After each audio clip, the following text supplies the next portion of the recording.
Concluyendo con el tutorial del método ZZ, ahora toca la parte que corresponde a la última capa. Es decir, a partir de ese punto donde ya tengo estas dos capas armadas y una cruz arriba, ya terminaré el resto del cubo.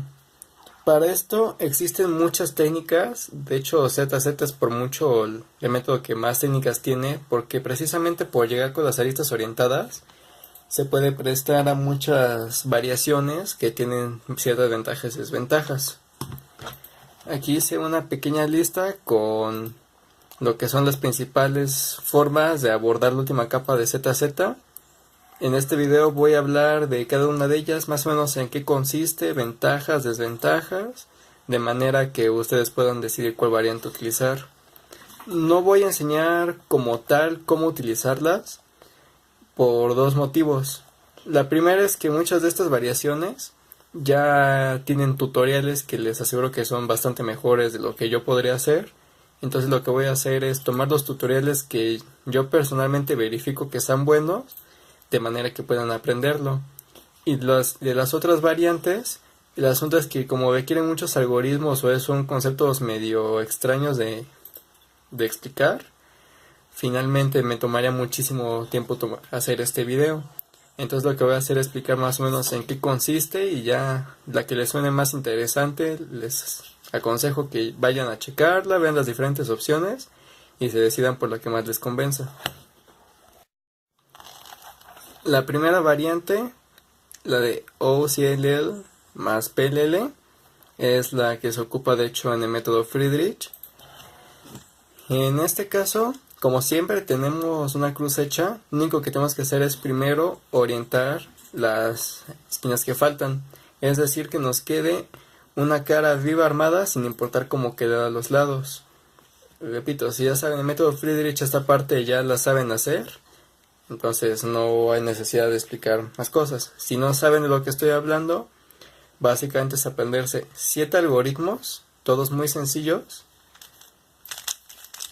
de manera que quede una cara armada viva y en los laterales quede desarmado. El siguiente paso requiere 21 algoritmos. Algunos son fáciles, otros no tantos, pero si quieren como empezar a usarlo, lo que pueden hacer es nada más aprenderse 6. Entonces, por ejemplo, en este caso, la versión completa, yo sé que este algoritmo se hace así. Entonces lo hago y ya queda suelto mi cubo, ¿no? Pero si por ejemplo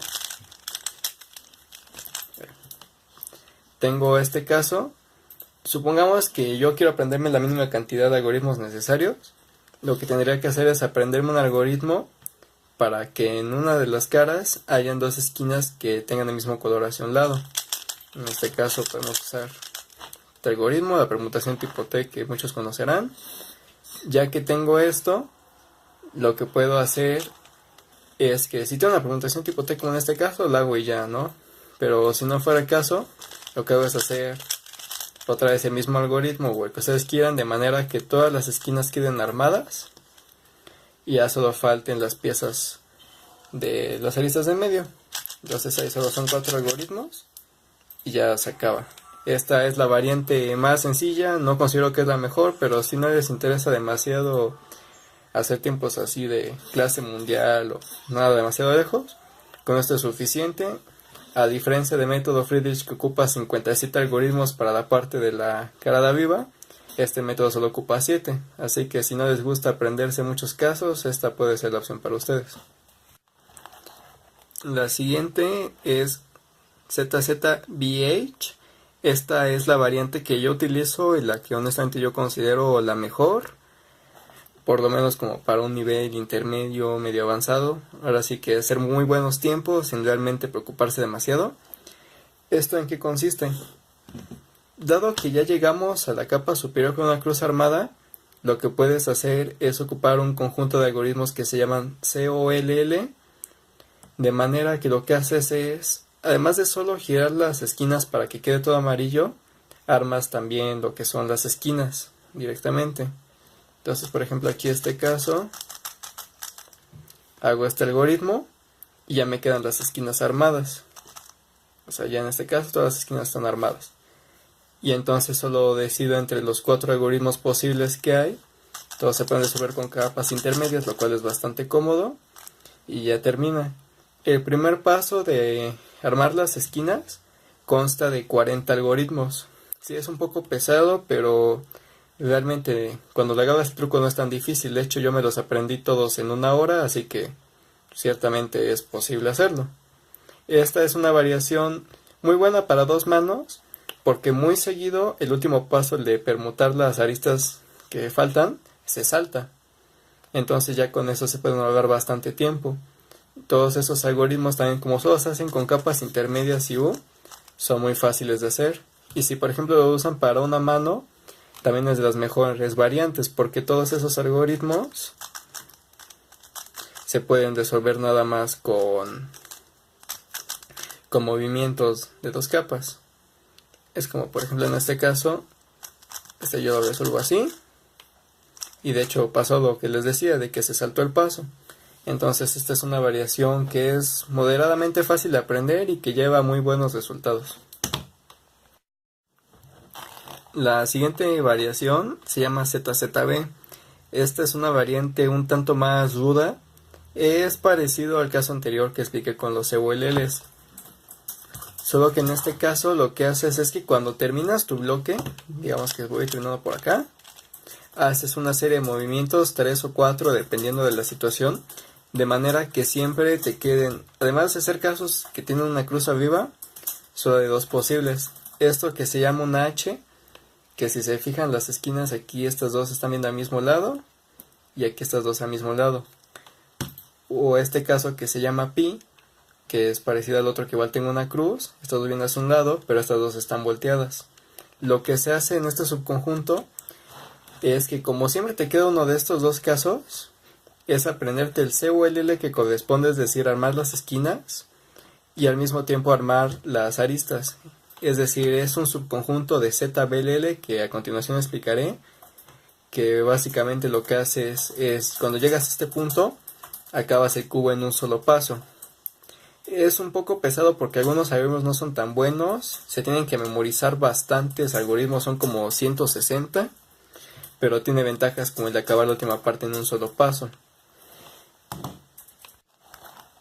La siguiente variable es ZZ Winter Variation.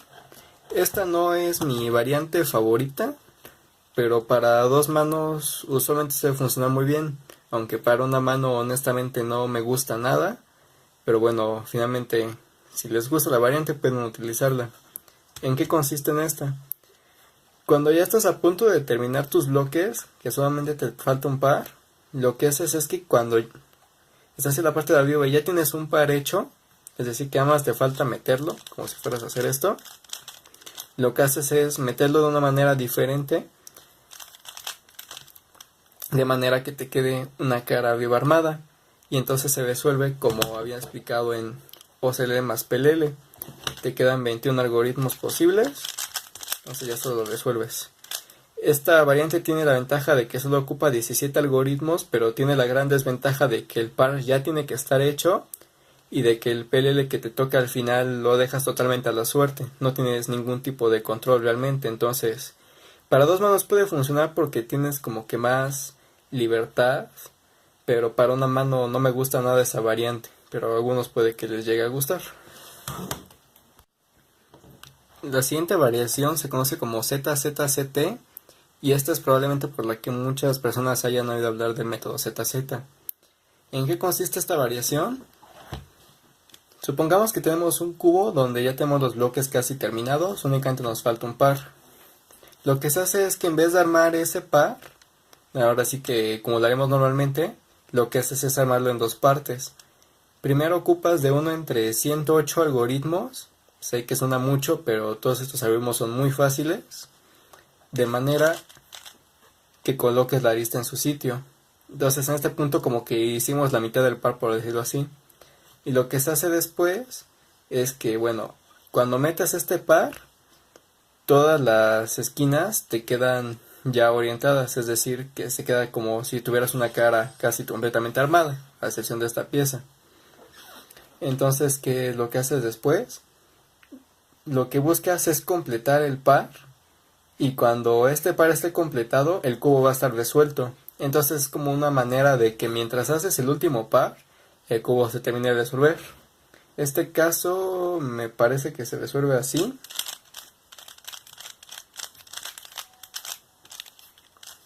Así es. Y cuando ya hago este algoritmo, mi cubo queda resuelto. Ahora bien, este método tiene ventajas muy grandes y desventajas que también son muy grandes. En primera es que son muchos algoritmos, en total son 180. 108 de ellos son muy fáciles, pero finalmente es algo que te tienes que aprender y reconocerlos a veces es un poco complicado. Se reconoce viendo patrones en la cara superior y después de un dato como que se vuelve sencillo, pero aún así es una carga mental bastante grande porque tienes que elegir entre 108 opciones. ¿Y cuál es el siguiente problema por el que yo personalmente no ocupo esta variación?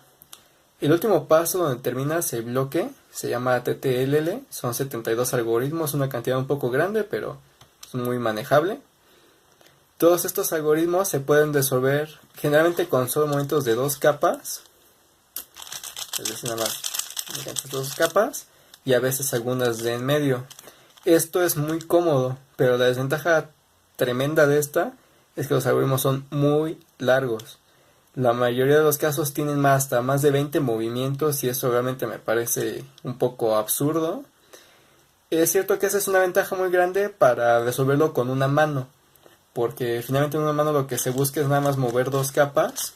Entonces en ese caso, aunque sean un poco largos los algoritmos, vale la pena. Pero entre que son muchísimos casos a reconocer, el último caso es muy mañoso de reconocer realmente. Se reconoce de una manera parecida a PLL pero más difícil. Y entonces, de algún modo pensar qué caso tiene si elegir entre tantos algoritmos es un poco pesado. Para algunas personas puede funcionarles, pero no recomendaría esta variación a quien fuera. Si la van a intentar, que sea para armar el cubo con una mano. Para dos manos realmente no lo recomiendo. Los casos son muy largos, los de la última parte, y son bastantes algoritmos.